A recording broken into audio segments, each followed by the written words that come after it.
Let's hello you absolute lovelies. Let's talk all about it. Welcome to Derry episode 2. This is going to be full spoilers for episode 2, so if you haven't seen it yet, please go check it out and then come back to me. Also going to be talking about that first episode, a few of the misconceptions I had about the show. Also going to be talking about where I think this show is going, but all with full spoilers. That is your last warning. Get out of here if you haven't seen the show yet. Please also press that subscription bell if you haven't already. I cover movies, I cover TV, I cover comic books, lots of pop culture stuff on this very page. Also press like in this video for the algorithm and all that stuff. And most of all, please leave a comment below. Let me know what you're thinking of Welcome to Derry. This feels like a very huge show in metrics and numbers. I know it's doing well, but I haven't had anyone in my life to talk to about it with. So please let me know in the comments below what you're thinking of Welcome to Derry. All right, let's talk about episode 2.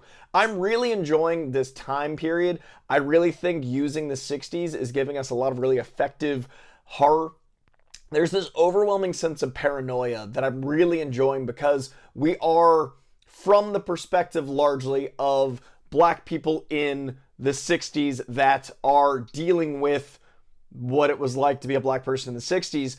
And I like that it's very, very daunting in a non-supernatural way because it's unfortunately our history. But then we've got the supernatural elements to be a horror in a hugely otherworldly way. So you've got this ticking clock of tension that allows you to feel this uncomfortability and then spikes of horror. And I think that's a really inventive and clever way to tell a story. Obviously Maine, northern Maine, Derry actually I think is like mid-Maine, but they talk about, this not being the South, but still the prejudices of the time. They address things with the military. They're doing a lot of really heavy lifting with this overall sense of unwelcome and unease. But then when you get to the horrors, like there's 2 incredible set pieces of pure terrifying practical horror, and I'm so glad this show is doing so much practical. You're already so tense and you've already lived this palpable unease that I really think is genius to set this during the 60s.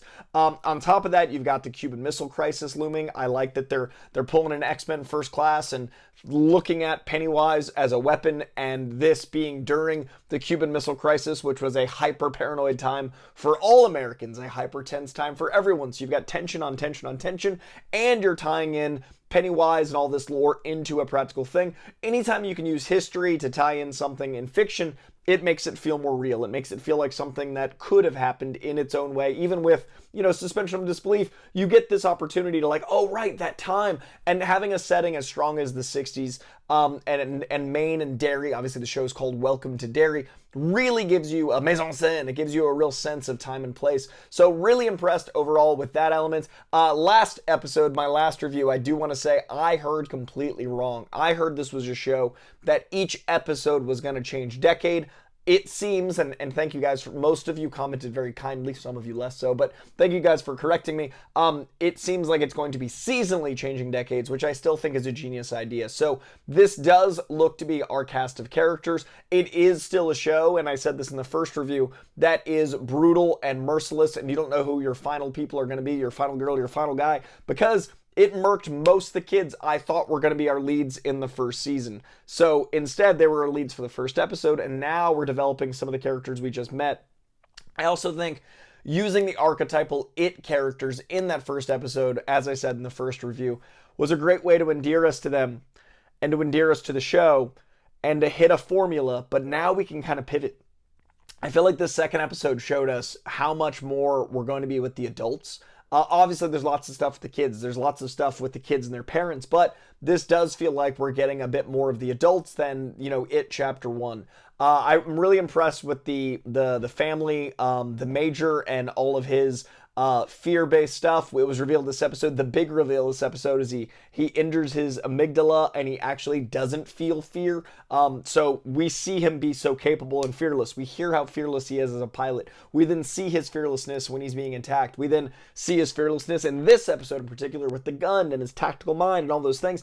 Fear doesn't cloud his judgment, but also feeling no fear would probably help a lot with a certain clown entity that fuels itself from fear. Fear is what drives Pennywise Pennywise. That's why he does all these horrifying things before consuming the children. Fear is what fuels him. If someone doesn't feel fear, there's going to be a lot more capable when taking on Pennywise. So I really like that setup with our lead. I really like his whole family dynamic. I'm really impressed with the immediate chemistry with his wife, the immediate chemistry of him as a father, like the chemistry in the sense of the entire scene when he is there, every person feels like it has a lived-in relationship, or if he's meeting them, you feel the kind of man he is. So I really love that immediately you get a sense of who he is as a father, who he is as a husband, who he is as a major. Really impressed with that actor, really impressed with his family as well. Those actors are great. The wife is incredible. I'm so bad at remembering character names, but his wife is absolutely sensational. She has so much gravitas. She has so much empathy just radiating from her. I really loved the scene with the butcher. I really loved, her trying to help the kids. Very impressed with the scene work, the actual acting in the show. Also, the usher, the theater owner, and his daughter, that family dynamic. We care about the grandma. We care about her. And that brings us to one of the big horrors of this episode.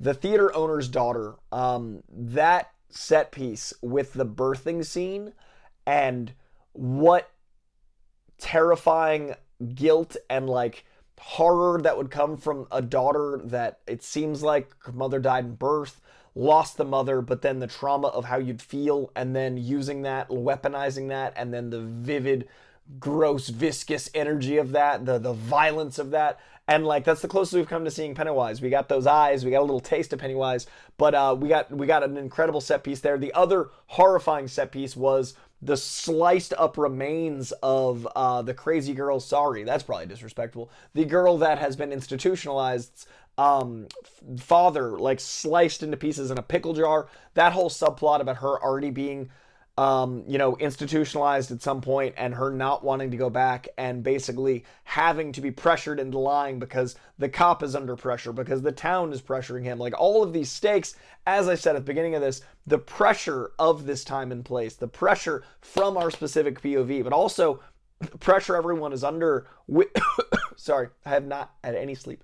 The pressure everyone is under with these tensions, all of this just incredible work and really great scene work. Really hope we get more of James Remar. I know he's, in more episodes, but I'm really impressed always with his warmth but intensity. Really curious to see where we go with his character and all the military stuff. Really curious to see what the military wants at the end of this episode with, exhuming the rocks around Pennywise. But I think that set piece with the pickles and that whole sequence in the grocery store was just so terrifying and so impressive. And I'm really impressed with the horror set pieces mixed in with the very real drama. And that doesn't work unless you've got really good writing that allows for this tension, really good scene work, chemistry between actors, all the above really working, and then you get those spikes of pure horror, and this episode was actually pretty terrifying. I do think I enjoyed the first episode just a little bit more.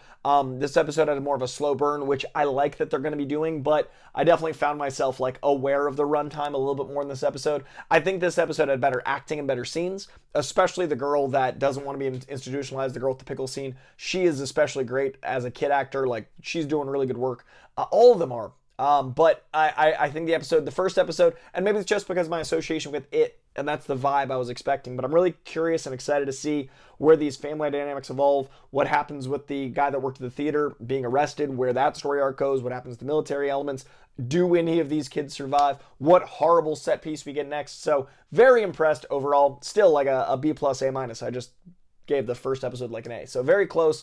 Still one of the better shows on TV. Still very much enjoying it. Still terrifying. It was great to have a Halloween episode. Happy Halloween, by the way. Friday, October 31st. I'm very happy with the show. I need some sleep. I'll be a little bit more coherent next time, but I did want to thank you all for the corrections on the first episode. Also, Barbara Muschietti being Andy Muschietti's sister. I apologize to the family Muschietti. I thought it was his wife. I thought it was like a Zack Snyder, Deborah Snyder, or a Chris Nolan and his wife producing duo, but it is a brother-sister, which is really wholesome.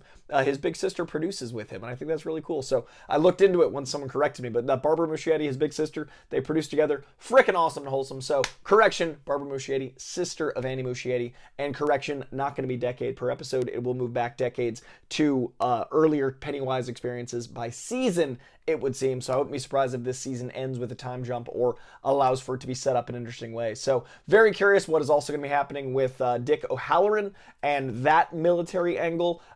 That character is another Stephen King work. He's in The Shining, so I'm really curious how that plays, the shared universe element. Lots of stuff cooking. Going to be talking about that more in episode 3 because I feel like Dick O'Halloran is going to have a big impact in this next episode because there's these two military intrigues kind of coming together: the secret spy mission and the amygdala and the fear-based stuff. I feel like episode 3 we're going to be talking about them a lot more. So what do you think is going to happen in episode 3? What did you think of episode 2? Would love to know in the comments below. I hope you're having a very happy Halloween. It's weird, it's Friday for Halloween. Like, it's usually, that's a huge deal. When we were kids, that was crazy, but I feel like everyone did Halloween stuff last weekend, so this one doesn't feel as much like Halloween to me. So at least we got Welcome to Derry to give us a little taste of Halloween. But either way, you have a great Halloween, and I appreciate y'all very, very much.